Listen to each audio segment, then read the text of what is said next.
Time now for everyone's favorite segment of the week. It is time. It's time for a good old-fashioned Q&A, It MMA is. fans. I'm fired up. Ladies and gentlemen, Always the after a moment has pay-per-view, there's a lot arrived to hear from the man talk himself, about, Ariel Helwani. a lot to break down, Live from the Box Studios in beautiful New York City. and I want to get to as many as possible here. And now, to answer your Because questions, there were a lot of good ones. Get out of your seats I appreciate and y'all on very, your very feet much. Because here he is. The questions on the page are always very Ariel intelligent, Helwani. always very smart, and pretty damn positive as well, which I appreciate too. Okay, let's get into it. Iman, O'Keefe, Ariel and crew. What's the crack? The crack is 90. I have a couple questions, if that's okay. If you were the promoter for this past UFC card, how would you have dealt with Colby's comments and behavior at the presser? What do you think should be the way a promotion deals with such incidents? It's hard to call. As you have said before, there's a fine line between the fighter promoting your fights and or making horrible derogatory comments to their opponents. How can the UFC clamp down on it? Honestly, I don't think it's that hard. I really don't think it's that hard. The vast majority, more than 90%, I would say, perhaps even 95% of the fighters on the roster respect Dana White and the UFC brass very much. They couldn't be happier to be in the UFC. They couldn't be happier to be fighting in the UFC, under contract with the UFC. If Dana White or Hunter Campbell or Lawrence Epstein pulled anyone aside and said, hey, that was a step too far, or hey, please be careful about this, not telling them how to act, not telling them what to say, not telling them, hey, you can't poke at your... Listen, family, kids, wives, parents, mom, dad, religion, whatever they deem that line, whatever they say, I guarantee, I've never been more sure of anything in my life. I guarantee you the fighters will abide by that. Trust me, I know. They tell the fighters not to announce their own fights. They all zip up. They tell them not to jump on the cage. For the most part, they don't. They tell them not to thank these sponsors. They don't. You're telling me that they wouldn't abide by that? They would 1,000% abide by that. There was once a time, as I said, where there was a Twitter policy and you couldn't say certain things. And a couple guys got in trouble. Miguel Torres famously got released and then got brought back. That was a huge story. Everyone started behaving a little better on Twitter because it was the Wild West at one point. You're telling me that if they go up to those guys, so if I was in charge, I would handle it like I think most promoters do right now. There's a reason why you go to, most of these press conferences and you see some crazy stuff. You see some antics. You see some things being said, but it doesn't go there like we saw over the past, 7 days, let alone, recent months, year. Hey guys, the same way Dana White talks to the fighters before the fight on the Friday night after the weigh-ins, fight, give us a show, go out there, don't leave it in the hand. You're telling me they don't talk to those guys and say, hey, I know that it's tense. I know that it's heated. I know that there's a lot of emotion. I know that it's very personal. Please do us a favor, just like we don't want you to hit each other, because ultimately the reason why they don't want you to hit each other, look, let's call it like it is. The UFC claims they don't like this stuff. They love this stuff. Because if they didn't love this stuff, they would stop it. If the fighters touch each other, the fight could get canceled. That ultimately hurts them. But as Dana White said, he couldn't help himself in the post-fight press conference. What did he say? It shot up 25% after the comment about the dad. I couldn't believe he would say that. What does that say to me? That says to me, if I'm a fighter looking to get in the good graces of the UFC and looking to sell pay-per-views, that tells me, hey, I should do that too. Not only am I not going to get in trouble, they're going to be happy with me because the pay-per-view buys are going to go up 25%. Not only are they not going to reprimand me, slap me on the wrist, or hold me back, they're actually going to be applauding me in public. I mean, it's crazy. It's absolutely crazy. And someone mentioned this to me yesterday, and the more I thought about it, the more I thought there's a really good point that was being made. If you go back to the first show of this year, if you go back to the first show of 2023, what did I say? I said the reason why Endeavor or the UFC has to at least say something about the video of Dana White slapping his wife, at least say something. I'm not saying he should have been canceled. I'm not saying he should have been fired. Ultimately, that's their decision. That's their company. But at least say something, which they didn't. No one did. Endeavor didn't. UFC didn't. No one said a word except for him. He sat up there and he faced the music and he apologized. And as I said, I thought that press conference hit most of the right notes. Don't need to get all into that. But I said the reason why it's important to say something is because now you have told the rest of your roster that, hey, if you step out of line, there are no repercussions, because there are no repercussions to me. And if there's nothing to me, how could I reprimand you? And I do wonder, after this was brought up to me, I do wonder if that comes into play here. How could you reprimand DDP, Strickland, Colby, etc., if nothing happened to you? You wonder. Maybe his hands are now tied. But I was looking at the clips yesterday on social media. I retweeted one of them. Back in the day on Tough, I remember these days. Where he would tell the tough guys, don't act like idiots. And if you act like idiots, you're off the show. This is what they think of us. This is who they think we are, the cage fighters, the barbarians. They were so careful about trying to paint this good picture about who they are. And for some reason, lately, that is not a priority anymore. And I don't understand why. Again, we all love the trash talk. We all love the buildup. We all love the hype, the buzz. There's a line. It is not necessary. You can't fight in public. You can't beat each other up in front of women and children when you are possessing of lethal weapons in your hands and you're going to fight next month and there be nothing said. That was on me. You can't make fun of a murdered father and say, hey, the sales went up, so, he's going to be locked in a cage in 25%. Like, no, absolutely not. And so, yes, I would pull them aside and say, no, that was a bridge too far. Does that make me soft? Does that make me, a snowflake? No, it's cage fighting. I understand what it is.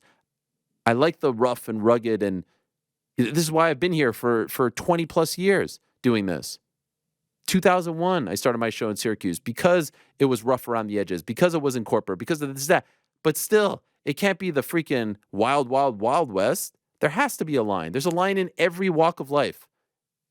In no walk of life is there no line. There's always a line. And right now, I don't know where that line is in the UFC. It doesn't appear to be anywhere near what most of us think should be the line. And so, yes, I would pull them aside. Yes? Can I ask you a question? So I think it's very difficult to, like, Dana White said something to the effect of, like, after that moment happened, we saw the sales go. I don't know how accurate they could even possibly be with that. I think it's very hard to kind of discuss the net impact of, like, doesn't matter. The fact that somebody said this and it's is telling you that they're okay with it. The fact that he said it tells you that they're okay. It doesn't even matter if it's true or not. And I doubt it's true. I don't think you could measure something that directly. It seems nearly impossible. I think that's hard to kind of do, right? The idea of, like, how much is this specific trash talk worth, or what is this selling? Is this even selling a fight, right? Like, the idea that, like, if if Colby Covington says this is better for the fight because it makes it more heated. I don't even know if you can measure that. I think that's very hard to measure. But there is something that I do think you can measure, which I wonder if you agree, that I think the idea of Dana White and the UFC as a company being able to say that there is no line, I think has a monetary value to them that they have been proud to kind of tout. Like, Dana White has continued to say the idea of, like, I don't censor fighters. And we see some of this conversation around different sponsors and things like that. I wonder if there are sponsors who run toward the idea that we don't censor fighters, who want to be in business with a company, and Dana White in particular, that does not do that. I do believe that there is a line, though. I don't believe that that's true. Because there was once a line. There wouldn't be companies that would want to be in business with that? I mean, I don't know about that. It's hard for me to say about the sponsors that they're dealing with. But you remember there was once a time where Yoel Romero said something in the cage, and then Dana White was like, why are you talking about Jesus? There was always a line somewhere, and for some reason that line has gotten pushed and pushed and pushed. Why that is, I would argue perhaps it's a byproduct of the world we live in. It's a byproduct of the former president, and you don't want to be the cancel culture company. You don't want to be the ones that are kowtowing to pressure and things like that. You also don't want to be a hypocrite, right? He did something that a lot of people would get in trouble for, and he didn't get in trouble for. So how could you be the one reprimanding guys who are saying things and not, Colby didn't punch Leon. He just said something that was really, really low class. So it's hard for me to say, like, what that would mean to a sponsor, or if they feel like it would turn off sponsors, or if they're attracting less sponsors by having that hardline stance. But I do believe, like, if I went up there, if I was a UFC fighter and I said, F. Ari Emanuel, he's a dirty Jew, and Endeavor steals, like, that's a line. I could guarantee you so the line exists somewhere. The line exists somewhere. But clearly, I'm curious. I'm curious what the response would be to something like that, because we've seen the example where Dana's like, "You can say whatever you want about me," but I am curious. Once it goes above Dana, then what happens? What is the? But I think you're talking about in a negative direction. I'm talking about the opposite. I'm talking about the positive value, potential positive value, because I actually don't know what it is, of saying there is no line. There are possibly brands that I would assume would go toward that, sure, would say, this is fighting for freedom, that type of rhetoric and that type of ideology that would want to be associated the UFC with it. is so hot right now that I don't think if they are truly putting this out there and saying, hey, we're not going to reprimand anyone, if they're truly putting this out there to cozy up the sponsors, it's a futile mission. They are so hot. I don't think there's any sponsor on the planet, at least not a blue chip sponsor. Bud Light we know why Bud Light is in business with the UFC. Bud Light has to, curry a lot of favor with the 18 to 34 male demographic, and especially the demographic that likes the UFC predominantly, and they're trying to, get back in their good graces. We know exactly what it is, right? And that's fine. They have every right to do that. I mean, it's actually a brilliant move on both entities' parts. The UFC got paid a boatload of money, I think $100 million it was reported, and Bud Light needs this market. They need this demographic.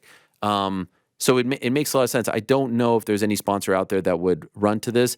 I'm just a little bit tired of it being so willy-nilly. Like I just feel like it's one conversation. Hey man, that was just a little bit too much. That was just a little too much. Dana White said it. He said we all felt uncomfortable. But then in the next breath, when you say, hey, 25% up and, it's the fight game and you're going to get locked in a cage, that pretty much tells you, wink, wink, nudge, nudge, this is okay. You can't be okay with the fighters fighting in the crowd. You just can't, in my opinion. Like it's used as an excuse to not have to regulate their behavior. That I can't do anything. I've said we're going to be hands off, so we're going to be hands off. So it's used as this like security blanket, this excuse to say they do whatever they want. But you raised a good point. I wonder what would happen if all of a sudden there is something that goes above even Dana White's position. What happens then? Right. Where is the line? I'm curious, actually. Yeah, and again, like I saw Kaposa tweet out a video of Nick Diaz speaking after that Frank Shamrock press conference in April of 2009, where he's like, "Look, man, we're essentially, I'm paraphrasing here, but like we're barbarians. We fight in the cage. I'm not going to dress in a suit." And I understand what he's saying, but there has to be, if MMA, which always tells us, and especially the UFC, that we're mainstream, that we're going to be bigger than this, we're going to be bigger than... You got to pick and choose, right? And that may be the mentality of the fighter. It's on you as the promoter, as the organization that is now public, to keep the peace. It's on you to do that. The fighters, yes, they are at times loose cannons. They're, Nick and Joe Riggs once fought in a hospital. These things will happen in MMA, right? As the great Gus Johnson once said, and was ridiculed for it. Remember that brawl in Nashville on Elite XC? What did Dana White say afterwards? You'll never see that at our shows. Well, you just saw it in the crowd. At least in Nashville in 2010, it was in a contained cage. Now you just saw it in the crowd. You know what I mean? And so every time the other promoters or promotions let the inmates run the asylum, they were always very quick to say, not here. And for the most part, they were right. And so I'm wondering what changed. Why did it change? And why are we presented with these, these uncomfortable moments as fans to watch and try to make sense of? Let's keep going here. Ariel, how invested are you in the World Darts Championship this year? Are you as into it as you were last year? And will you be watching? Who are you rooting for? Hopefully you get to see the in-studio darts game return. All the best and happy holidays to you all, Iman. I'm invested. I was listening to it on Talk Sport coming in today. You can ask Pete Carroll. It is true. I sent him a picture of me listening to it. Pete really gets me into it because he gives me constant updates. So I told him it felt like last year when he really got me into it. And there I was watching Michael Smith and Michael Van Gerwen go toe-to-toe. I suspect post-Christmas it will ramp up a little bit, but I love the scenes. I saw Peter Crouch there at the Alley Pally yesterday. drinking up and partying with the guys. I would love to go one of these days. I don't know, but I have to take my kids to England at some point, and I have to take them to a few Premier League matches. We got to go to the Etihad. We got to go to the City Ground. Unfortunately, our beloved Stevie Cooper isn't there anymore. No longer the gaffer, but we are. In case you were wondering, I know no one asked here. Maybe it's coming. We're fully behind Nuno. We have to be behind. This isn't Steve Cooper FC. This is Nottingham Forest FC. We have to be behind the new choice. We're behind the family, the ownership, the Milanakis family, and we only want the best for the club. So just wanted to get that off my chest. Kelly, what's up, Ariel and crew? Love the show, and I've been a fan for a long time. I believe the super fight Dana has been hinting at is the long-awaited fight between Nathan Diaz and Dustin Poirier. I know you've probably seen the same tweets I have. What do you think? Have you heard anything? I haven't seen these tweets, but I have not heard that Nate Diaz is in any kind of talks with the UFC, and I don't believe that that is the super fight that he was referring to. I would be very surprised. We're going to see Nate Diaz fight in 2024, at least once. At least. Usually these days he's averaging one a year, but who knows? I would be very surprised if the next fight that we see him in is in a UFC octagon. Something can change tomorrow, but as of right this second, not heard anything that is speaking to that. Would be awesome, and I would love it, and I would argue that there would be more interest in him versus Dustin at 300, at 301, at 302, at 299 than anything else that he could do. We saw the boxing match. It was what it was. We love him as an MMA fighter, and we'd rather see that fight than him versus anyone out there. I can't think of a single fight out there other than Dustin. Maybe the one above it is Conor, and that's it. I can't think of a single fight out there that is of greater interest to a Nate Diaz fan than Dustin, and then, of course, Conor, supersedes everything. I'd love to see it, but not hearing of that right now. Zico, happy holidays to the whole crew. With the news of MVP joining the UFC and him turning 37 next April, how many fights do you think he'll have in the UFC? Looking at the state of Usman and Colby most recently, I have my worries. I also wanted to ask what your favorite video/board games are, and if you'll be playing them over the holidays. Enjoy the break, Zico. First of all, I still can't get over how they announced the MVP signing, if I'm being honest. Michael Chandler, if you recall, New York Rick, Dana White went on SportsCenter to announce the Michael Chandler signing. You remember that? Backup fighter, Abu Dhabi. MVP is a throwaway comment at the press conference. It's not even, hey, we've signed MVP. It's, hey, I got some fights for you for $299. Michael Venom Page is fighting Kevin Ong. Like that he's just a guy who has had 15 fights. He's Jim Miller now. Just there. Just assumed. He's there. He's on the roster. Why not Next. a promo? Why not some big to-do? Why not even a mention on the broadcast by Anik and DC and Rogan? And Rogan's like, man, I love this guy. Like, nothing? They teased a fight in the crowd. You could have teased the MVP signing. That would have been something that I think fans would have gotten excited about. Now, ultimately, come March when he fights, it will be neither here nor there. But I couldn't help but think when MVP's on the show on Monday saying he stayed up till 4 a.m. for the announcement, there's got to be. He's being a good company man, and he's a salt of the earth kind of guy, one of my favorites. There's got to be a part of him that's like, that's the way I'm announcing the UFC? Like, you see where other promotions make a big deal, and they have to make a big deal because they're trying to gain our attention. But I love, now that I'm so into the Premier League, anytime someone gets signed, the fans are waiting for the team's little 30-second cool video package. I remember James Madison signing with Spurs, and he had his whole thing is with the darts, and so they had a darts thing, and Brendan Johnson signed with Spurs, and this, people are waiting for that big, reveal. How many free agents, or I'll go a step further, how many guys outside of the UFC would even warrant that type of attention right now? You know what I mean? Like, the Eblins and the Patchy Mixes of the world, they're very good fighters, but they're not like stars per se. They don't have a 10-year resume in MMA and a promotion, all that. MVP is one of the only ones left that hasn't been in the UFC. And this is the way you announce him? That was disappointing. I think you're exactly right. And I'd feel pretty disrespected if I'm MVP, because I think that's a sign that they think of me as just one of these other guys when he's not. Right. And the fan interest in it has shown that, right? MVP's free agency and the flirtation with the different promotions has been the talk of the last couple of months. He is not just this guy that it's like, yeah, he signed. Okay, we're moving on. So I would use that as motivation. You get a win over Kevin Holland. I would put some extra win into my sales and start trying that angle of like being disrespected and now trying to prove yourself. I would even compare myself to Chandler. I'd be like, man, you went on SportsCenter for Chandler. You made a whole big thing. And I'm a throwaway in a post-fight press conference off a pay-per-view. You were just on pay-per-view in front of the world, one of the biggest shows of the year. Couldn't mention me?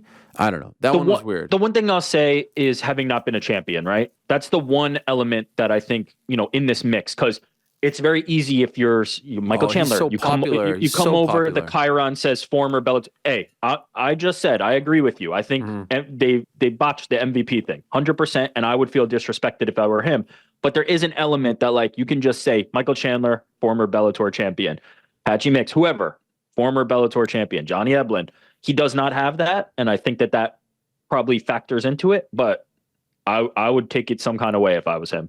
Like they think you're just a dude coming in here, and he's gonna have to show them that he's not. And to Zico's question, he's 37.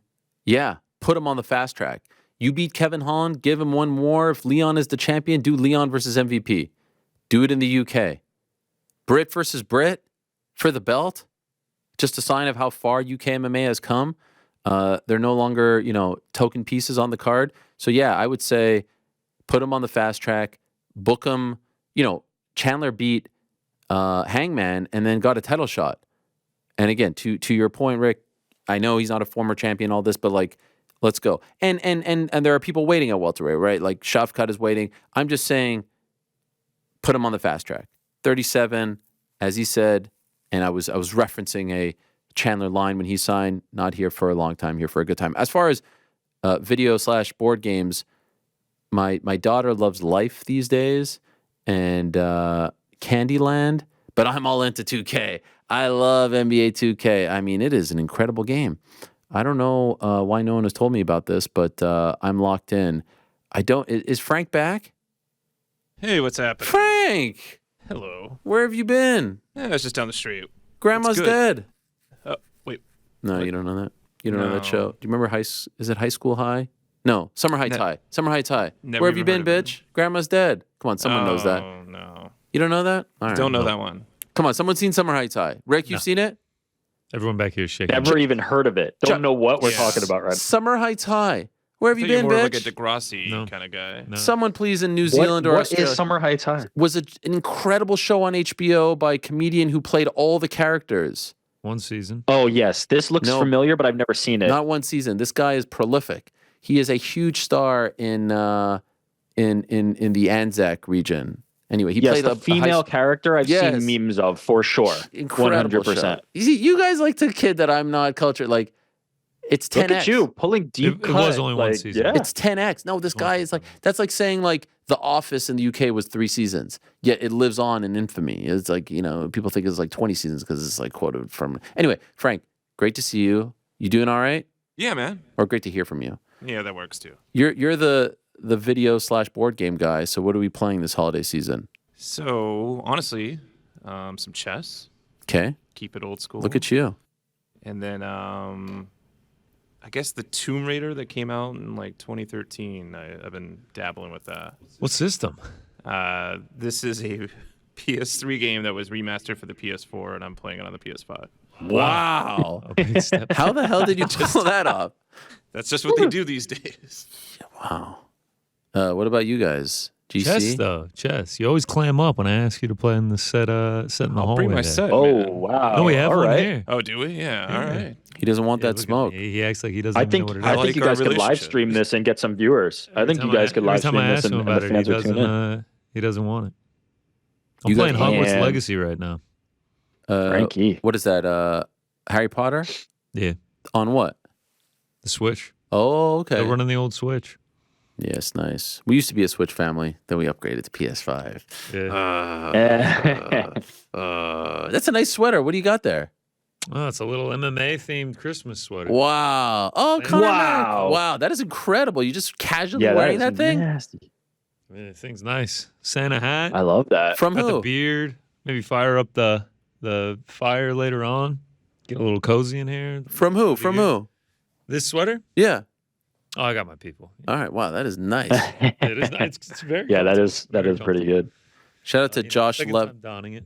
Second time when? When did you don it? Last Put it on year? the watch party. Oh yeah. Threw it out on Instagram, Twitter. Yeah. People have seen it. By the way, I was on your Instagram. Was it yesterday or 2 days ago? You've got some like 5 million view bangers on there. Well, yeah, the reels have been treating me well. Yeah. I did see that. You liked a picture from like 3 months ago. Yeah. Damn, Oh, was it Ariel's last down there. night? Yo, I went. Yeah, Well, you get notifications?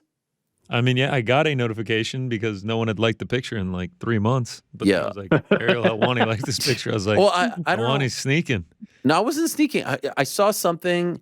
Was it a recent reel?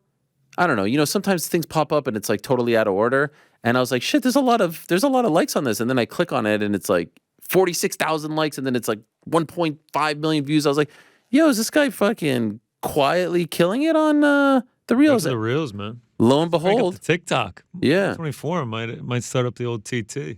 feels like you should. You saw this, Rick, I recommend. Oh, I get served Connor's memes all the time. but like 5 On million IG. view memes. Listen, if you get served it 3 months later, that means it was Yeah. not because you follow. It was discovery, which means that people are enjoying the content. Oh no, but I mean I know he works hard on it because after the show we're all like, what worked, what didn't work, and he's like that cat. Man, look at this guy. He's always burning the midnight oil, and then I see the latest meme drop 10 minutes later. I mean, it's work. It's work, you know? It's work. How many times are we going to use that joke? It's a good joke, you know. Same Look, thing as it just Mr. Monday Afternoon. it just popped. Oh, we dropped that. We dropped that. It was bothering him too much. Listen, I thought we got one. I thought we got one a couple weeks ago. There was a recent one. There was a recent one. Up. Brought it back. Yeah, Brought it that's back. it. You're in today. Josh Leviton on Twitter says, huge name drop of Summer Heights High. Incredible show. So thank you, Josh. Appreciate that. Adam, Shalom Ariel. I'm a fellow Canadian and Jew. Shalom. Going to my first ever UFC event in Toronto for 297. The card has some intrigue, but I'm a little disappointed that Blachowicz and Rakic, shout out to him for using the correct spelling there, fell off without any replacement. How would you have liked to have seen them handle it? What do you think of the card overall? P.S. GC, sorry about your Falcons. Baruch Hashem, Ariel. Oh, excuse me, Adam. Well, I said that I was down for Rakic versus Roundtree, but that might have been a little too soon. And if this means we're getting Rakic versus Yuri, love that. But I know that doesn't really help you guys in Toronto. So, yeah, tough spot. Looking at the light heavyweight rankings, Rakic is 5, Blachowicz is 4, Ankalaev is fighting January 13th against Johnny Walker, so they're unavailable.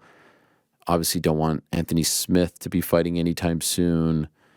You know, it's a tough spot, especially because Rakic hasn't fought in well over a year. You know, can a Menafield jump in there after the big win over the weekend? Tough. But, yeah. It seems like they might have to save him. I tried to push the Roundtree thing, but didn't seem like it had any legs. I'm sorry. Carlos, hello, Ariel and crew. With your recent news of the Olympics, I was wondering what your favorite Olympic sports are. Sports. Much love and congrats on winning the Journalist of the Year award. Thank you, Carlos. I appreciate it. Love the Olympics. Much more of a summer Olympic guy than a winter Olympic guy, although I do love the hockey at the summer. I love the snowboarding half pipe too. That's very fun. But I love the basketball, the sprinting, the track and field, of course. Swimming's cool. Basketball is my favorite by far. Soccer's on there, not as big of a deal. But there have been some great moments. I mean, one of my favorite Olympic moments, 1996, Donovan Bailey in Atlanta, exorcising the demons of 1988, where, of course, Ben Johnson tested positive in Seoul, and here's Donovan Bailey, the fastest man in the world. That was incredible. The Canadian basketball team making it in 2000 with Steve Nash.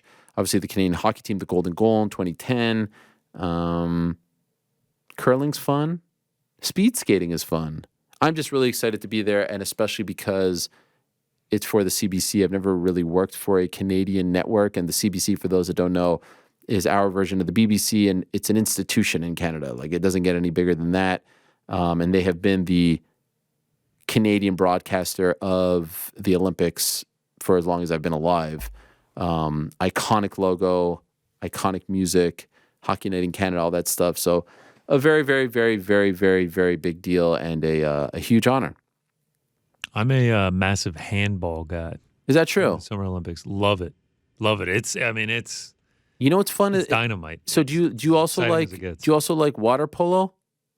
Not as much as the handball. I actually like the free movement of handball. I can They see just that. sling that thing. I had a big future on the Denmark team last time. Unfortunately, got knocked out in the semis. But yeah, I mean, handball, sneaky good Olympic sport. Yeah, no, I can see that. Water polo is very physical. Oh my, dude, the endurance and the shape you have to be in to Unbelievable. water polo is crazy. Big Olympics guy. Maybe I'll try and get a subscription service to CBC so I can watch your interviews. Oh, that'd be great. Yeah, I think a lot of them will be available to the rest of the world, not geo-blocked. As long as there's no highlights, I think they'll be available. I'm very, very excited. Maybe I'll catch up with my guys, BSD and Cyril, Manon, Now we're talking. Fernand. You know, Head over to MMA Factory. I hope, Olympic boxing is always fun. Hope I get to dabble in that. Judo, wrestling. Judo, wrestling. My uncle was in the 1976 Olympics in judo. David Sad, and in Montreal, coincidentally, he was on the Lebanese team. So I'm the first member of the family since then. But yes, I'm very excited, and it does feel like it's like the first Olympics, Summer Olympics, since 2016, because 2020 got postponed. 2021 there were no fans in Tokyo, so this feels and then the winter one in China, no fans, very depressing. So this feels like it's going to be one big celebration. So very exciting. And the Tokyo ones was like everything was happening like 3 a.m. too. Yeah, not only that, but it was just like we were kind of a little, at that point it was summer of 21, and we were trying to move on, and it was completely empty, if you recall. The basketball games were empty, and it was, I remember the NBA Finals ended in July, and then, Drew Holiday and Chris Middleton, they went to the, Devin Booker, they went to the Olympics, and they went from sold out Milwaukee and Phoenix arenas to no one. Remember that? It was weird. Leroy Jenkins, yo Ariel, which fighters past or present would you and the crew most like to see a Last Dance style documentary on? Also, fourth wall breaking question: who swears the most and least off air? Leroy Jenkins. As far as Last Dance style documentary, basically in retrospect, following them for a year. Well, we've seen a lot of Conor documentaries. He's done a great job of chronicling his past 10 years, even before he was in the UFC, was severe. I don't know. You guys have one? Tony. Yeah. A year in the life of Tony has got to be unlike anything else that you're going to see from any of the other fighters. Khabib. Pick any year, and I guarantee it's the most interesting thing that anybody has going on. Khabib's, I was going to say Izzy, but have you guys seen his documentary? Is it out yet? I haven't seen it yet. Oh, no, wow. I really we want were to, there but I have with not you, seen man. it yet. Yeah, you guys saw it. That's right. Pretty And Frank. awesome. Tribeca, shout out. Yeah, it was incredible. Yeah, I'm really looking forward to seeing it. Have but I they not announced yet. that there was, is there any sort of release for that? I don't know if there was US. Didn't they have I think it went to Netflix, theaters but not somewhere here? and- Yeah. John Jones, by the way, John Jones, 2016 John Jones, that would be be there. something. That would be something. 2023 Sean Strickland. That would be a great one. That would be incredible. I mean, The Sean O'Malley one. I mean, we kind kind of get that already. If you cobble together his Instagram videos, he pretty much Sure. goes and posts 10 things a day. You see his entire life. content. And then you just check the ring cam, and now we've got the rest of it. this exact time last year, Sean O'Malley was coming off the Jared Cannonier loss. Imagine us talking about Sean Strickland. Sorry. Imagine us talking about him being not only champion, but one of the most popular fighters. I still can't wrap my head around it. Coming off a split decision loss to Jared Cannonier in the UFC Apex, and now he is a hero. got to be the most anticipated fight of the first 6 weeks of the year is Oh, of course. DDP. Honestly, this time last year, imagine talking about DDP fighting for the title. Right. It's crazy, man. Who is the Sean Strickland of 2024? It's impossible to predict. I mean, we Possible. could make a lot of money if we could predict it. Right. Yeah, you'd have to pick somebody really near Obscure. the bottom, not the bottom, but on a yeah. It's It just I don't like even number think how you could even 9 do it. doesn't really have like a because also Sean Strickland stepped in to get that Imavov fight Sure. at short notice. So like you kind of want someone that hasn't fought in a few months that's going to fight at the beginning of the year. I don't know. It's impossible to predict. Ian Gary, No, he's way too I got know. way too much momentum. Paulo Costa. Who's coming off Even a loss him. that's going to be a champion I this know. time next year? I know it's tough. I can't even think of one. This is the beauty. This is this why is the Sean beauty. Strickland had such an incredible year, and why MMA is freaking amazing. Right. Yeah, 100%. Who swears the most? I swear a lot. Yeah, I was going to say I swear a decent amount off the air. Definitely not me. So much I think so all of that us like, are- it was kind of creeping in during the watch party. I was getting a little too comfortable. Yeah, there was a few f Dropping, bombs. dropping some unnecessary f-bombs in Fell. there. Least would have to be Corporate Alex, right? Yeah, Yeah, not a ton. Right. Not a ton. he just said "f you" under his breath Oh, when he said that. Maybe Andy. Yeah, that's right. I don't Doesn't know. cost Don't get on her bad side. Oh gosh, I've never. Yeah, none of us are angels over here. We might need some policies to keep us in line. Nothing wrong with a couple cuss words. Hello from sunny Wrexham, Ariel. This is from Bill Long. What do you make of the UK's Boxing Day football tradition? Will you be tuning in to any of it with your boys? The 23rd is also shaping up to be a brilliant schedule of football and boxing. Yes, all in. Love it. I believe it's Newcastle versus Forest on the 26th. All in. We'll be watching.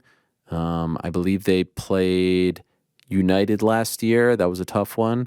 But I love it. There's nothing. I mean, the NBA, we're getting some good holiday sports.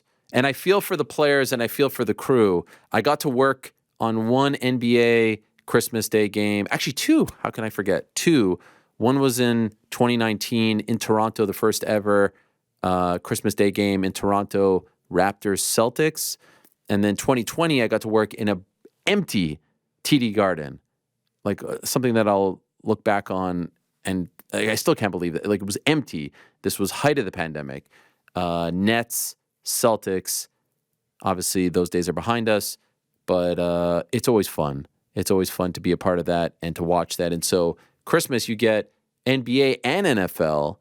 And then, of course, if you're a football fan, if you're a darts fan, if you're a boxing fan, there's just a lot. There's a lot. So, yes, love it. All in. Love everything about it. What's good, Helwani Army? Helwarmi?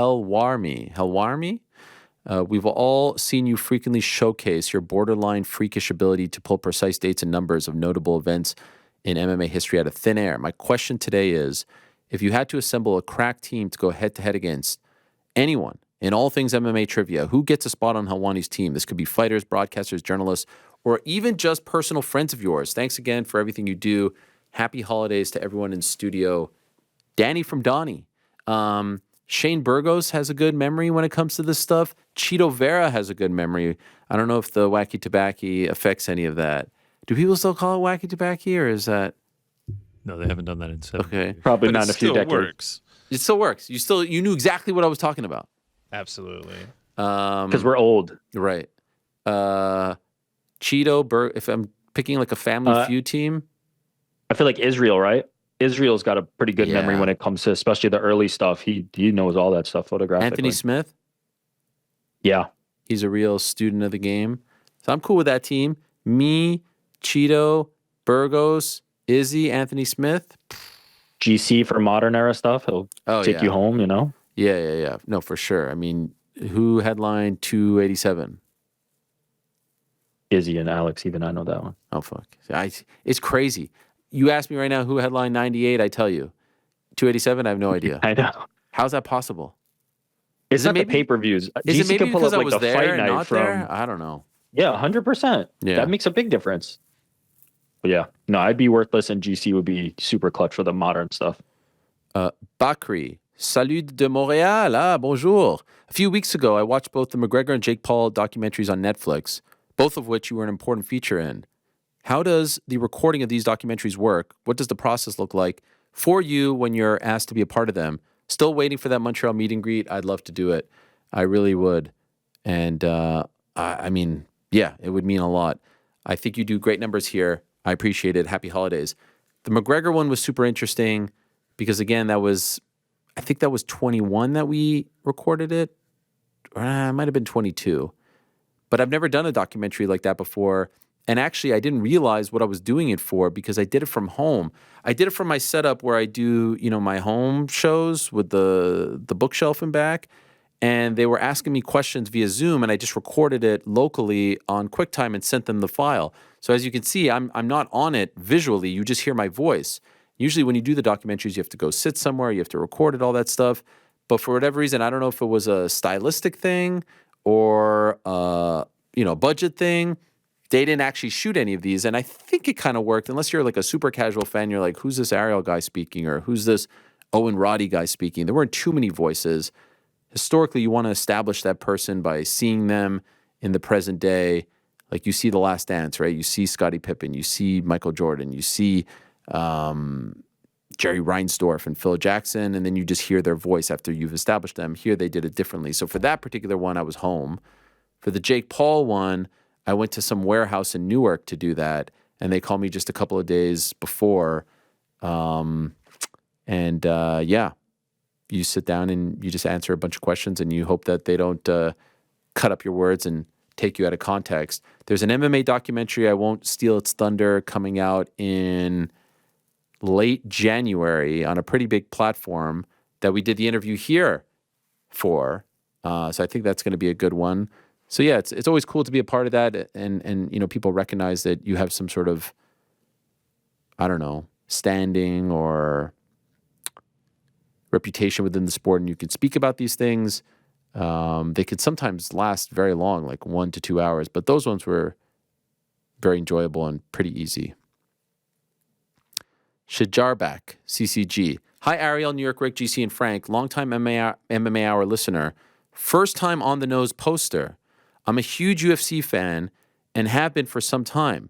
I watch almost all of the cards and buy most of the pay-per-views. However, I'm a husband and dad who struggles to balance watching fights live with family time, especially when the UFC is on damn near almost every single Saturday afternoon / night. Do your wives / girlfriends and kids ever get annoyed with how often and how many hours you spend watching fights? I realize that all of you have a baked-in, this is for work excuse, but can you offer any strategies or advice to the rest of us? Love the show. Happy holidays, John. I would be lying if I haven't used the this is for work excuse over the years.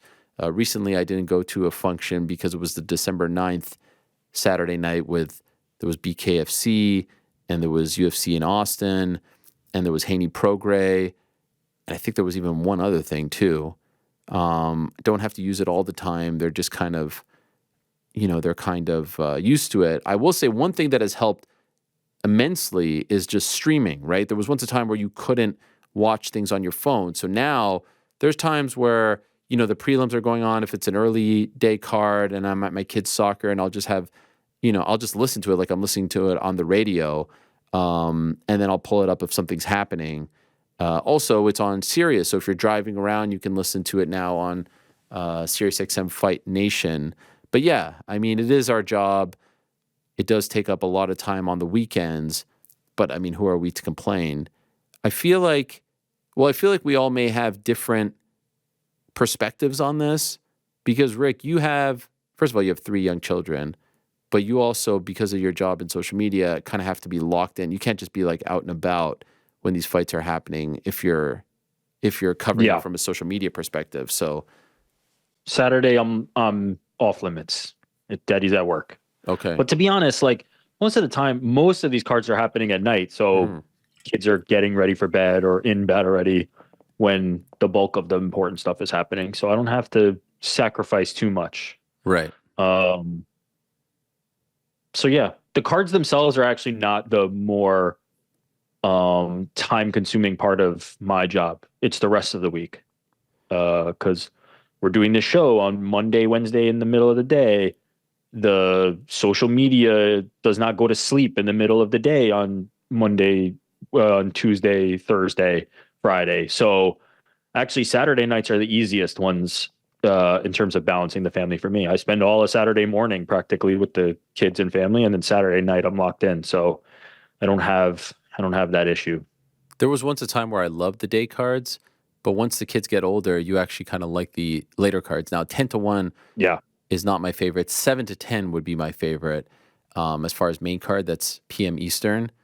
GC, speaking of those memes and reels, you're always talking about like in the reels, like me and the boys, or you tell your girlfriend. Are these real interactions, or are these sort of make believe scenarios? Because I feel like you could speak to this better than anyone based on these reels. Most of them are real. They're inspired by true events. It's kind of like a famous movie. Like my girlfriend doesn't dislike the fights. Like she's never like annoyed that I have to watch the fights, but she's definitely in a better mood when I'm like, you have no UFC this weekend, so like you don't have to dedicate any time to it. I just posted one of like something about when you are telling like your spouse or your significant other. It's just like, they're like, how many more fights to the main event? And you're like, that was a good one. 8, and like the card's already been on for 2 hours. That's like a real thing that's happened several times, and I get it, because like if you don't know all the fighters and you don't know everything, like 12, 13, 14 fights is a lot of fights to get through, and it just feels like it's dragging on if you're not into it. So my girlfriend's not really annoyed by it, but I think she prefers the non-UFC weekends. It is hard to explain to someone, and by the way, those are like one every 16 weeks, those non-UFC weekends. Very rare. I remember when we lived in a tiny apartment, and it was like, oh my gosh, from 6 to 1 a.m. we have to watch this. Well, you said streaming is nice, and it really is, because I can be out and about now, and like the beauty of ESPN Plus on the phone is I can just pull it up whenever. The amount of times that I just have it leaned up against a salt shaker at a restaurant. Yeah, it's People are huge. like, are you watching something? I'm like, I'm watching Tatsuro Taira right now. I mean, it's an Apex card. I need to lock in. Yeah. So streaming is a beautiful thing, being a UFC fan. There was once a period not that long ago where we had to be sitting at home watching this from. I'd have a hard time with that. I remember when highlights and stuff. I just never even thought about watch them on like, SportsCenter. Yeah. Yeah. So you wait. I remember when Facebook prelims were a thing, and it like revolutionized the game, changed the whole game up. Yeah, it being on ESPN Plus is like so easy to get. Or anything, right? Like if you want to watch one, it's Amazon. Like there's nothing that isn't. Yeah. The Showtime app was getting except really PFL clunky. European shows. Yes, Can't watch those anywhere. That's right. Stateside. Let me go off the grid here a little bit and show some love to the rest of the. There's Frank. I mentioned this. I don't know if you were here. A lot of great. 130 on the page. Yeah, it was insane. Jeez, taco enthusiasts. As we approach the new year, there's a lot of talk about UFC 300, but not enough about UFC 400. We haven't even gotten a single fight for 300, Taco. Why look to April 2024 when we can look to April 2032? God help us if we're still doing this then. Who on the UFC roster, I hope we are, today, do you think could still be around and fighting meaningful fights with title implications on the UFC 400 card? Here's some names I have in mind. Khamzat, Blanchfield, Moreno, Morales, Rosas, Mokaev, Nickel, JDM, Sean O'Malley. That's in 9 years. That many fighters fighting that far from now is not feasible. No. I think there will be like, I think he's saying like these are some that are candidates. Yeah, like maybe one of those will. Maybe happen. one. Very likely none. Yeah. 9 years from now, Yeah.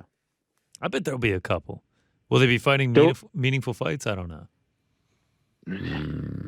Think about people that were fighting 9 years ago. I could see like a Bo Nickel. This, by the way, this is a fun exercise. This was the card for 200. Let's see who's still in the UFC. Jim Miller versus Takanori Gomi. Miller there, Gomi no.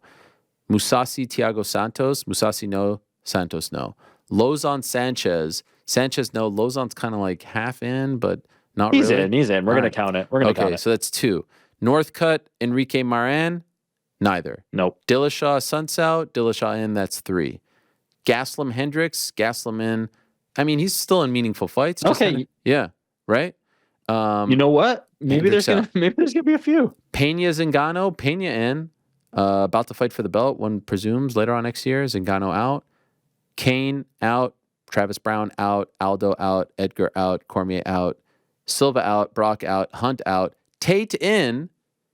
Nunes just out. So I would say that there could be like 3 or 4. You know what? I've reversed course. Good question. There's going to be a few. And John Jones was obviously in the main event. And he's still John Jones will fight at UFC 400. Wow. I think Bo Nickel could be there. I think O'Malley could be there.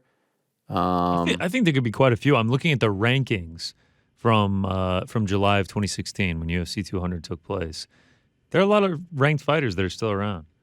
I feel like some of these fighters are too old though. Like who's like young? Yeah. O'Malley, Aspinall.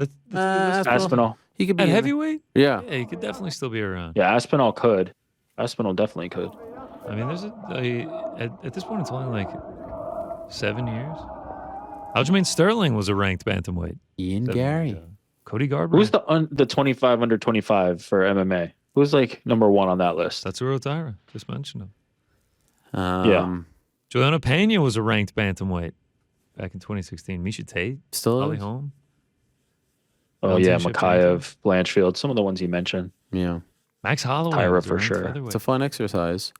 Interesting question. Let me squeeze in another one here. Hello, Ariel from Max83. I just wanted to tell you and the crew happy holidays. My last few weeks were quite tough, from losing my cousin and grandfather to a breakup just a few days ago. I don't really know how to move on, but your show is a short escape. Thank you for all you do. Greetings from Germany, my man. Oh, Max, I'm really sorry to hear that. And hang in there, my friend. Really, tough days, but they don't last. Always darkest before the dawn. And better days, I hope, are ahead for you and your entire family. That's really, really hard. But I see you all the time on the page, and I appreciate you. And I believe you're the one who always asks for Don Fry. And so we will do our best to deliver the Predator to you in the near future. Hang in there. My condolences on the passing of your grandfather and cousin. I wish you the best this holiday season. A couple more before we get to Devin Haney, unless he's there. Is he there? He's setting up. Okay. Ariel, I cannot believe you didn't talk about the biggest win of the weekend. Smilin Sam Alvey becoming the inaugural heavyweight champion at Karate Combat 43. Shout out to Smilin Sam. Put some respect on the GOAT's name, and I will. That was great stuff. The event looked fun. They're doing big things over there at Karate Combat. Main event was fun. Went a little long, went a little late, but I think the best thing that they did was put the event. I'm always surprised that other promotions don't do this. Piggyback on the UFC. They do this in wrestling all the time. UFC event, massive one on Saturday. Do the event on Friday. There's media there. There are fighters there. You see Volk in attendance, GSP's working there, et cetera, et cetera. Use that to your advantage. And KC did that. Can I call him KC? I'll just do it. So very cool. And well done, Smilin Sam. And I saw him call out Darren Till. Where's Darren at? Can we get Darren back in there? It's been too long. Merry Christmas to you. All at the MMA Hour. Appreciate all the hard work you do. Lloyd from Suffolk, not Suffolk, Suffolk, England. Hello, Ariel. It is always great to hear your wise soccer commentary. How about that? What is your current opinion of Jude Bellingham? Hey, Jude, don't make it last. Amazing season at Real Madrid. As a midfielder, he scored more goals than Erling Haaland and Kylian Mbappe so far. I've said this, other than Brendan Johnson, he's my favorite player in the world. Just got my son a Jude jersey when we were in Manchester, Real Madrid. Big MMA fan, Leon fan. We've been known to chat off air. He's incredible. He's a maestro. I think he will be the reason why I'm going on the record saying I think England wins Euro 2024. What's the future for that? Maybe I'll sprinkle a little bit. England winning Euro 2024, I think it's coming home. It's coming home. It's coming. That'd be big for you to get England in the Euros and then head straight over to Paris for You the know Olympics. yourself. Actually, there you go again. Yeah. Now it's back. Euro 2024. Let's get a future. England plus 350. Wow, co-favorites with France. Really? Yeah. But it's still plus money. Yeah, of course. No one's gonna be minus, right? For a future. No way. Yeah. Not for the Euros. Right. Well, that's my prediction. They've got such a great young team, such a talented team. Jude, Harry Kane, Foden, Grealish, Pickford, Sterling, Rashford, the great Harry Maguire. I know it's a bit of a contentious point. Gareth Southgate leading the way. I mean, it's just a great squad. But the combo of Foden, Kane, Grealish, Jude, those guys are incredible. And I'm probably missing a couple here and there. You got Ollie Watkins for I could go on and on. Morgan Gibbs White. deserves a shout. Slava, hey Ariel, your stance on not paying guests and going on McAfee's show with the Patty situation happening has me wondering your thoughts about McAfee paying Aaron Rodgers to come on the show.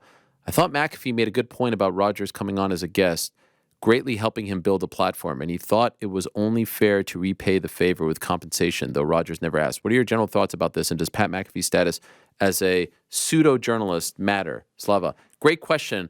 For the record, I never said publicly at the time that Patty and his team were asking for payment.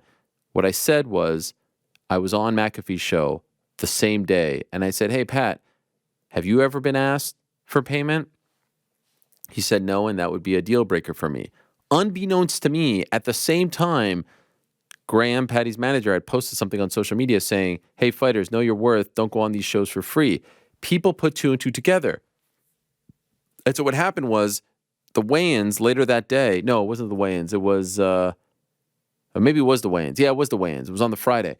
Later that day, people went up to Patty, and I can't even imagine that it was more than two or three, and maybe it was someone on social media saying like, oh, did you see what Ariel said about you? Because they put two and two together. There is no evidence of me anywhere saying that Patty asked me for this.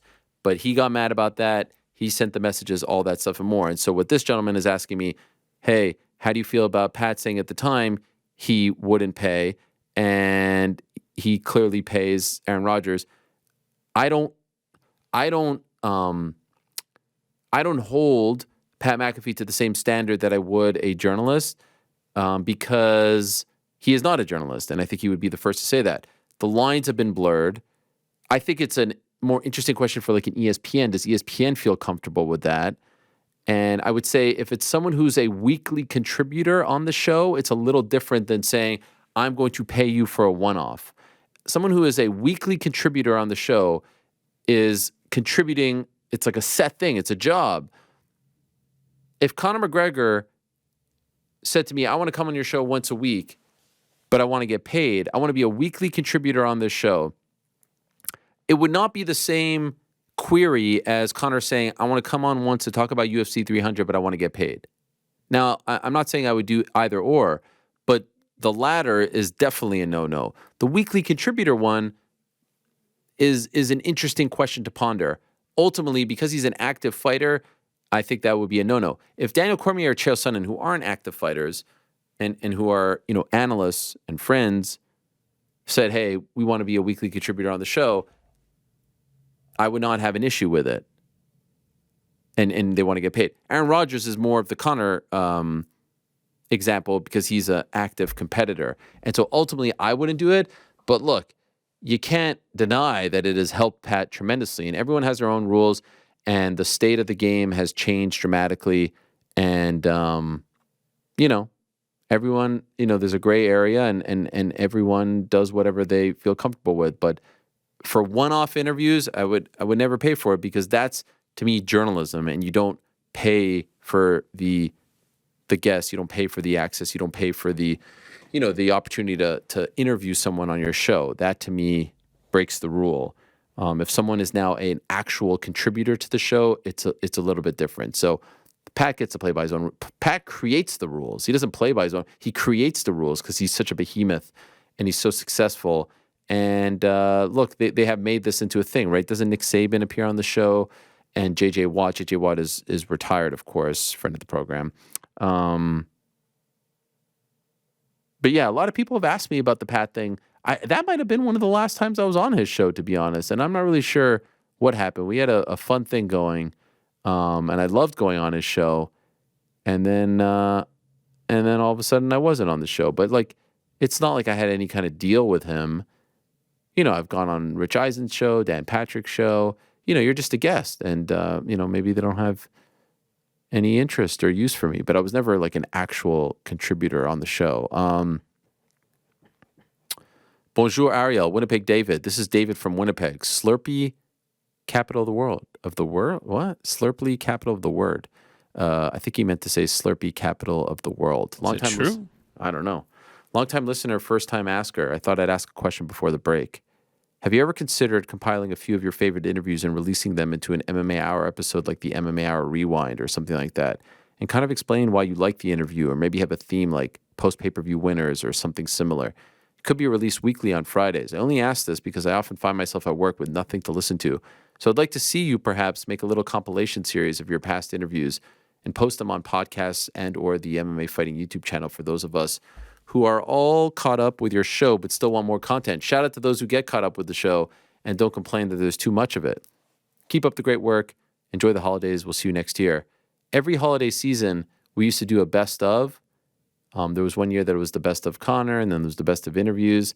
And when we first came back to MMA fighting, they were doing weekly best ofs. But I get what he's saying here, and it's not a bad idea. I just don't know if we have the personnel to put something together like that. Unless, Frank, is this your way of volunteering? Is that why you picked this question? Yeah, read the question. Ask her again. It's me. Ah, there it is. And also, you didn't pick the question. I'm going off. Also, shout out to the crew. Without them, the show wouldn't be possible. Love the discussions with New York Rick, GC, and of course, Frank. I agree. Here's Chatty Matty with a shout out to the crew. Mysterious Frank, a.k.a. the moderate moderator, is moderating like no one has ever moderated before. GC is possibly the most affable guy in podcasting, just out there making the world a better place on a daily basis. New York Rick, steadfast in his commitment to bringing sense and logic to a world that is in desperate need of both. Happy holidays and keep up the good work. It's very nice. What descriptors for us? Yeah. I know. I feel like he nailed it. I appreciate that. Incredible. Shout out. Oded. Wow. Wait. Hold on. You Wow. can't just I come wasn't back even to looking. Connor like that and you Wow. can't even. What, this? This? Oh, this old thing? Is that a screen? What is that? Oh, is that your It's computer? a fire. This is my fireplace. Open flame. Wow. Room. By the way, Santa's house. am I What's hearing called? like crackling?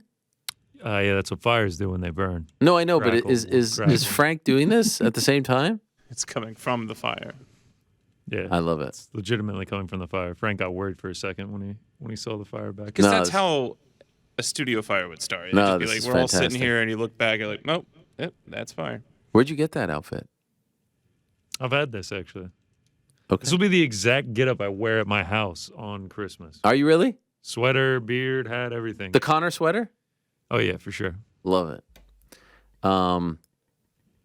Hi, Ariel from Oded. Do you plan on doing a 2023-2024 MMA version of Auld Lang Syne? The people need it. So there was a stretch where I was doing the, what a year it's been in MMA. You remember that, Rick? I had a couple bangers.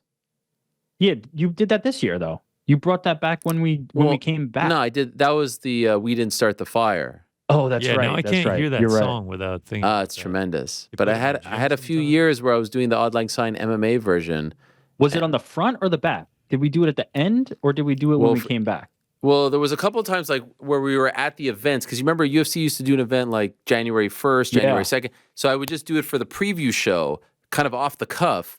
And then when we went to ESPN, they started producing them. Remember that? Like That's I right. had to They do did the a whole thing, and whole they had the edit whole for it. highlight. I mean, those were some nice ones that we had the real muscle of the worldwide leader behind us, and then it just kind of fizzled. I don't know. I mean, nothing was better. We've talked about this on the show. I feel like GC, you know that in 2018, 6 months into ESPN, when the deal was about to kick off, UFC on ESPN, we did the award show from 9 p.m. to midnight. It was on a Monday night. We did the award show, and forever, they can never take this away from us. The two geezers who ushered in the UFC on ESPN era were Rick and I from Bristol, saying like we counted down, and then the Strike of midnight. the It was show that us. kicked off after was like top 100 knockouts or something. That was their first piece of Yep. content that they were able to air. It was the award show live on ESPN2, and then it rolled in at midnight to the UFC on ESPN in January of 2019. And then we went to Denny's, you, me, Corporate Jake. You remember that? Shout out! I Yeah. know the exact Denny's you Yeah. guys are talking about. I've frequented that location. Cejudo Tuxedos. and Tuxedos. ESPN tuxedos. two. I actually wore a tuxedo instead of That instead was of my big time for t-shirt. us. I mean, I was gonna be on ESPN. I couldn't. I was gonna say, what was it couldn't, on? pull that ESPN off. two, ESPN Plus, ESPN Yeah, one. ESPN two. No, ESPN two. It was on ESPN2. It was Like the huge. Deuce, baby. And I believe the show was going TJ heavy. and they kept pushing you back, Rick, to the point where you literally came on for 60 seconds at the end. It was supposed to be the final That's segment right. was me and you, right? Classic. Yes. That's right. Classic. Not even We'll get 60 to 'em. seconds. It was like 15 seconds. But it was great. TJ You Dillashaw, wore a Henry tuxedo Cejudo. for hours on end for the 15 seconds? No. I mean, I came later I came, in time for the production because at that time I was already there. So TJ Cejudo. I did my work. Yeah, and TJ Cejudo changed. did a head-to-head. TJ Blazing and Henry dude. doing a head-to-head was pretty incredible. It was amazing. And do you remember our first guest was Yair Rodriguez coming off the knockout right. of Korean Zombie? And we had never tested out that studio before, and there was no audio. Do you remember there was no audio? And it I was a don't nightmare. remember. And we were live. Yes, I do remember now. Chael joined There us. were a few hiccups, but I feel like it went smoothly for It was front pretty of house. great. Like everybody on TV kind of People got a loved good it, yeah. experience. We Yeah. actually went up against the PFL. The PFL had their championship on December 31st. So it was live MMA up against us, which was kind of What unfortunate. channel was the to those PFL boys, on back yeah. then? What channel was the PFL? Was it like ESPN? was it ESPN? I think it was on like HDNet or something. Wait, PFL? Access to, I don't know. I don't think we were going ESPN versus ESPN.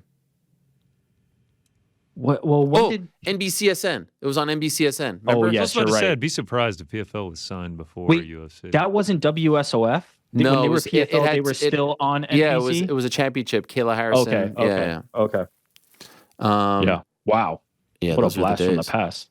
Brantley, hey Ariel, with UFC 300 approaching and most of us remembering what happened before 200, how are you going to handle any fight announcements that you might hear about beforehand? Are we going to get some classic Helwani first fight reporting or let the UFC do their thing? In general, how often are you hearing about fights before Dana announces them these days? Happy New Year. There are times, I kid you not, where I hear about fights and it doesn't even register to report on them anymore. And then, I don't know, I don't know if it's... I don't write for a website anymore, right? And I have the Twitter, and sometimes I'll post them, but I am not seeking them. If they fall in my lap, great. If they don't, great. I much prefer, honestly, I prefer the interactions. I prefer the interviews. And I'm not trying. I do find it funny, though, like for the thing that everyone holds over my head is, oh, you report on the Brock Lesnar thing. And first of all, the relationship was broken beyond repair. Even if I didn't do that, that was the cherry on top. And they make a big deal about how I spoiled it and all this stuff. And then you come to MVP now, like the UFC doesn't make a big deal about these things. They never do. At best it's a throwaway video or a throwaway graphic. And yet, I broke some cardinal rule by just doing some reporting and finding out that Brock was coming back. I didn't even have the opponent. I just had that he was coming back. And it was from 3 independent sources, but it will go down as part of the career. No regrets, but no, I'm not seeking any of that stuff. I won't, say that it won't happen, but it's not something that I'm. There was once a time where I was like foaming at the mouth for all that stuff, but no more. Ace, hola Ariel, I know you brought this up on Monday, but why does it seem like so many people don't think Belal deserves a title shot next? What do you think of Leon saying Belal doesn't deserve it? I already talked about that. If the fight does get booked, any chance at 300? Well, how about Dave Lavella dropping a little nugget there? Cheers to a great 23 and even better 24. I don't know, maybe because he doesn't. It's like Belal, Merab should be fighting for the belt next too, and there's certain guys who have 3 wins and they get to fight for the belt right away. So it's just a matter of how popular you are, really. Cool. Ariel, I always enjoy listening to you reminisce on your younger years, especially pertaining to being on the radio and hosting your MMA talk show that only your family listened to. My question this week, though, is, did you take any inspiration or interview tips from the famous Canadian legend, Nardwuar the Human Serviette? Legend. Both of you carry this energy into interviews that is infectious and makes you actually learn something new about who you're interviewing. Any favorite Nardwuar moments or memories? Love the show. Do you guys know who Nardwuar is? Yeah, of course. Of course. Are you being serious? Yeah. Yes. Oh, yeah. And so course. his gimmick is that he gives them presents, and it's great because then they start reminiscing. There was one with Jay-Z that I love because I love the reaction to the old. The reaction to Yeah. when people are like, somebody asked them, "Are you the feds?" Like, and dipped on the interview. Like, the reactions when people realize how deeply he's somehow gone are just next level. He's amazing. He's absolutely amazing. I really enjoy him. I don't know if I took inspiration from him. I'd say I took more inspiration from Howard Stern, from the Larry Kings of the world, from the Louis Theroux's of the world. But I appreciate it, and that's a great compliment. And he is definitely a Canadian legend.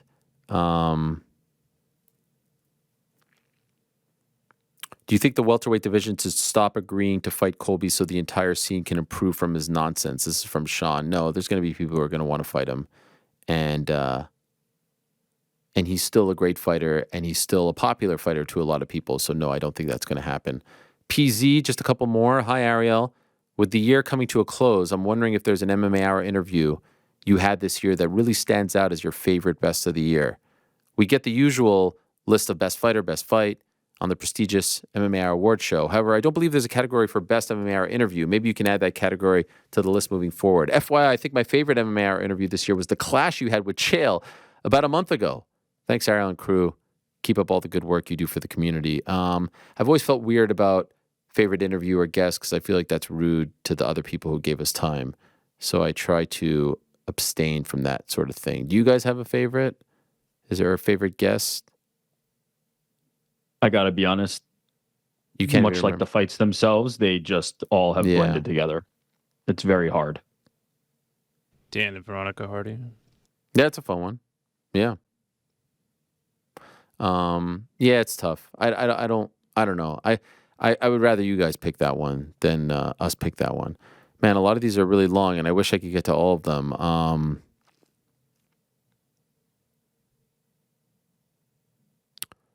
Eric, I assume that when you're going on your much appreciated and entertaining rants, if any of the team just so happen to have to use the restroom, being that it is a 4+ hour show, how do you do it? Obviously, you drink water throughout the show. Do you just not drink throughout the day leading up to it? What's your secret? Never thought about this once. I think my body just goes into a different dimension and it just doesn't affect me. I don't know how, because I actually do have to go to the bathroom a lot because I drink a lot of water. I don't know why it doesn't become a thing on the show or hasn't. I hope I didn't jinx myself. In the back there, like, GC, how many times do you go to the bathroom during the show? Probably like 3. Frank? 13. No, seriously. 3. Okay. That is kind of wild. 3 times, huh? I mean, so the thing is, like you were driving the car a little bit more actively, right? Uh-huh. So it's like you're less inclined to think about what you have to do and then want to pull over and take care of that. But like we're kind of in the back seat-ish. Right. So it's like, hey, like you're kind of just sizing up, but this is a good time to just go split away for a minute, come back, you know. Right. Peter, how's things? Just wanted to say how much I appreciate the show and how much it helps me get through the night shift. Appreciate you, Peter, and that's a great compliment. My question this week has probably been asked before, but I think it would be interesting to hear Frank and GC's take on what your favorite part of MMA is. For me, it's 2, but similar. Comeback victory and the resilience shown by the fighter is truly inspiring. What's your favorite part of MMA, GC? Fight day itself, absolutely love when you just got a full slate of fights to watch. And then I just love how international of a sport it is. I mean, you get different characters from every walk of life, from every part of the world. I am a big fan of that. Frank? Yeah, the personalities, how vastly different they are.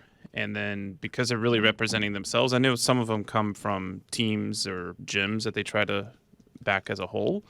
But you end up hearing people promoting themselves, defending themselves, and yeah, it's really fascinating.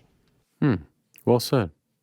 Hello asks if we have any New Year's resolutions. Do you have one, Frank? You know, I haven't really thought about that yet. GC? I'm not a big resolution guy. Compliment strangers more often. Wow. Yep. Well done. I've started doing it more, and I mean, people just love it. Like, who doesn't want to get complimented on something?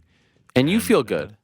Oh, Not yeah. only do they feel good, you Great, feel the good. reaction they give. I gave a guy today at work, and he was just like complimenting his shoes. He lit up, and I was just like, he's like, thanks so much, man. I'm like, you're welcome, dude. Have a great day. That's amazing. And shout out to GC. He brought the whole crew donuts and coffee today. I mean, that is a mensch move. We got designer donuts in there.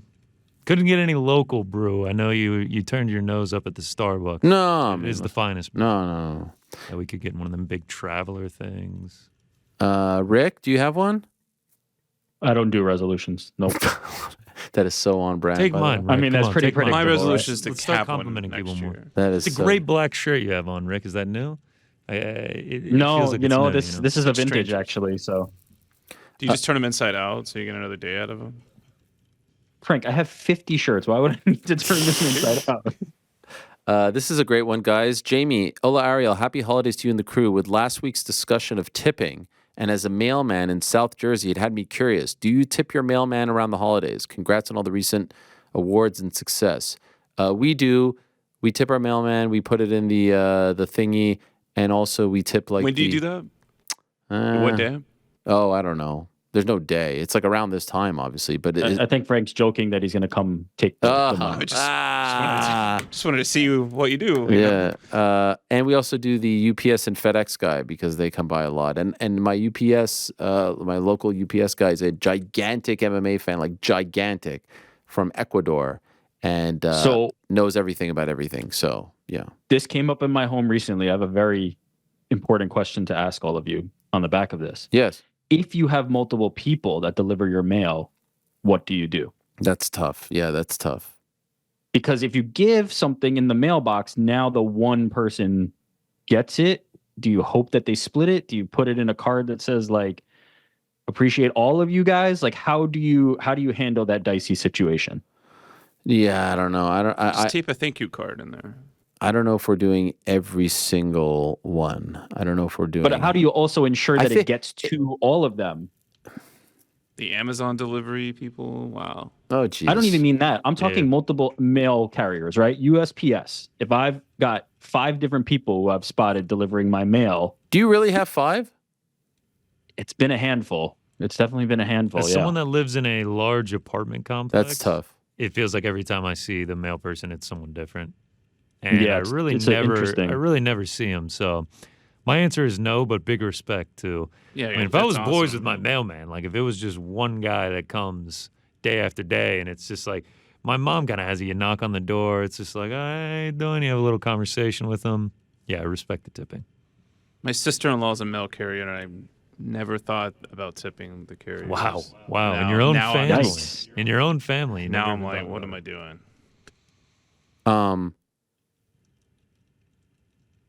The fire sounds. Yeah, it's roaring back here, man. Yes. Okay. So what is Picking up steam.